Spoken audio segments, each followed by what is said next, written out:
আজকের recipe egg পনির তড়কা, ঘরে বানানো তড়কা মশলা দিয়ে। সব কিছুই শেখাবো, ধৈর্য সহকারে দেখবেন রেসিপিটি প্রথম থেকে শেষ পর্যন্ত। নমস্কার বন্ধুরা, মাই সিম্পল লাইফস্টাইল ব্লগে স্বাগত জানাই। প্রথমে আমি কিন্তু কড়াটা গরম করে দিয়ে দেবো 1 কাপ সাদা তেল। তেলটা ভালো মতো গরম হয়ে গেলে দিয়ে দেবো 4টে কুচিয়ে রাখা পেঁয়াজ, 1 চামচ হলুদ গুঁড়ো, 1 চামচ লঙ্কার গুঁড়ো দিয়ে ভালো করে পেঁয়াজটাকে ভাজতে থাকবো।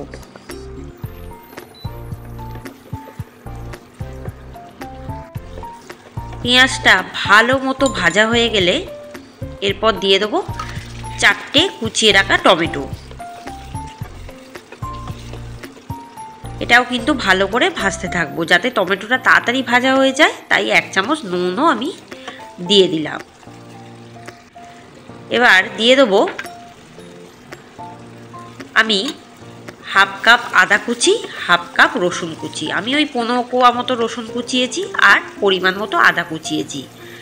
এরপর দিয়ে দেবো 1 টেবিল চামচ কাশ্মীরি লঙ্কার গুঁড়ো আর 1 টেবিল চামচ বিট লবণ দিয়ে ভালো করে এটাকে কষতে থাকবো। এরপর দিয়ে দেবো 1 টেবিল চামচ গরম মশলার গুঁড়ো দিয়ে এটাকে ভালো করে কষবো। এরপর দিয়ে দেবো 1/2 টেবিল চামচ তড়কা মশলা, যা আমার বাড়িতে বানানো। এর মধ্যে আছে এলাচ, দারচিনি, লবঙ্গ, জয়ত্রী, জায়ফল, সব শুকনো খোলায় ভেজে গুঁড়ো করা। এরপর 1 টেবিল চামচ আমি দিয়ে দিলাম গোলমরিচ গুঁড়ো। এরপর দিয়ে দিলাম ছোট ছোট করে কাটা পনিরগুলো দিয়েও ভালো করে কষতে থাকবো। যেহেতু পনিরগুলো ভাজা নেই তাই এর মধ্যে দিয়ে দিলে ভাজাও হয়ে যাবে, কষাও হয়ে যাবে। এরপর দিয়ে দেবো 1/2 কাপ কাঁচা লঙ্কা কুচি। আমি এখানে 10টা কাঁচা লঙ্কা কুচিয়েছি, আপনারা বুঝে দেবেন যে যতটা ঝাল খেতে পছন্দ করেন। এরপর দিয়ে দেবো 1 চামচ চিনি দিয়ে তাকে ভালো করে কষিয়ে দেবো। কষানোর পর দিয়ে দেবো সারা রাত ভিজিয়ে রাখা এই মুগ কড়াইটা 4টে সিটি মেরে সিদ্ধ করা আগে। এটা দেওয়ার পরেই দিয়ে দেবো 1 চামচ বিট লবণ আর 1 চামচ তড়কা মশলা, যা বাড়িতে বানালো অনেক দিন স্টোর করে রাখতে পারবেন। জয়ত্রী, জায়ফল, এলাচ, দারচিনি, লবঙ্গ শুকনো খোলায় ভেজে গুঁড়ো করে নেবেন। আর যদি পারেন তো একটু আমচুর পাউডারও ব্যবহার করতে পারেন এই তড়কা মশলা বানানোর সময়। এরপর দিয়ে দেবো 1/2 কাপ উষম গরম জল।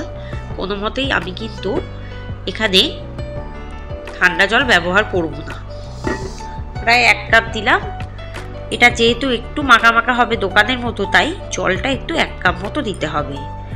এরপর দিয়ে দেবো 1 কাপ ফ্রেশ ক্রিমটা ব্যবহার করছি টেস্টটা সুন্দর আসার জন্য, দোকানের মতো। এরপর ওটা সরিয়ে নামিয়ে রাখবো। তারপর একটা ফ্রাইং প্যানে দিয়ে দেবো 4 টেবিল চামচ সাদা তেল, 1 চামচ বিট লবণ, 1 চামচ লঙ্কার গুঁড়ো, 1 চামচ হলুদ গুঁড়ো দিয়ে প্রথমে তেলের মধ্যে এই মশলাগুলো ভেজে নেব। এরপর দিয়ে দেবো কয়েকটি রসুন কুচি, মানে 1 টেবিল চামচ রসুন কুচি দিয়ে দিলাম। দিয়ে রসুনটা ভালো করে ভেজে নেওয়ার পরেই আমি দিয়ে দেবো এখানে 4টে ডিম।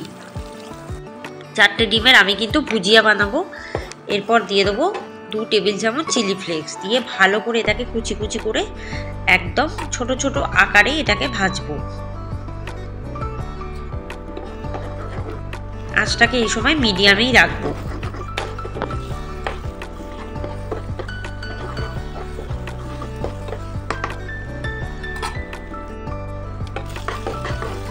দেখুন ভালোভাবে কিন্তু কুচিয়ে কুচিয়ে ভাজা হয়ে গেছে।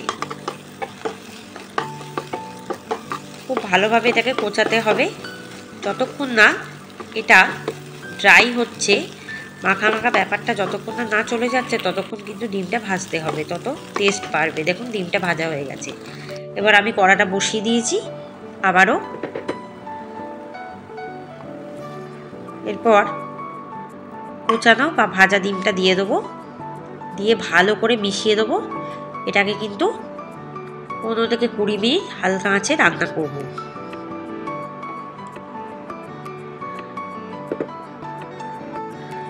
এরপর দিয়ে দেবো 3 টেবিল চামচ তড়কা মশলা।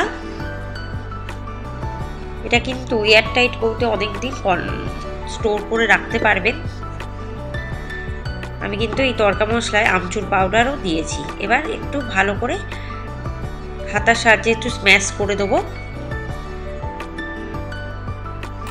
নামানোর 15 মিনিট আগে দিয়ে দেবো 2 টেবিল চামচ বাটার। বাটারটাকে ভালো করে এটাকে বাটারের সাথে মিশিয়ে দেবো যাতে বাটারের গন্ধটা বজায় থাকে। খেতে যাতে ভীষণ টেস্টি হয়, রুটি, নান, পরোটার সাথে ভীষণই ভালো লাগবে এই এগ পানির তড়কা। দেখুন দোকানের মতো কিন্তু একদম আঁকা মাখা ঝোল ঝোল তড়কা কিন্তু একদম রেডি হয়ে গেছে। রেসিপিটি কিন্তু বাড়িতে করবেন, কমেন্টে অবশ্যই আমাকে জানাবেন। আরও 20 মিনিট এটাকে আমি কিন্তু হালকা আঁচে এটাকে বসিয়ে স্টিমে রান্না করব।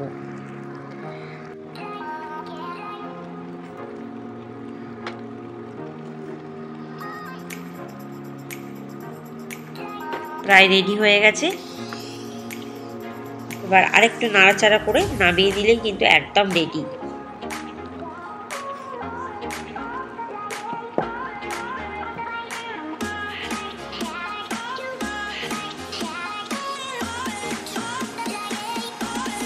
বারে বারে কিন্তু নাড়তে হবে, তাহলে কিন্তু তলার দিকে বসে যাওয়ার সম্ভাবনা থাকবে। যেহেতু আমি 15 মিনিট এটাকে হালকা আঁচে রান্না করছি, তাই 15 মিনিট এটাকে হালকা আঁচে একদম ধিম আঁচে রান্না করবো। দেখুন তরকা কিন্তু একদম রেডি হয়ে গেছে। এবার গরম গরম পরিবেশন করব। ধন্যবাদ।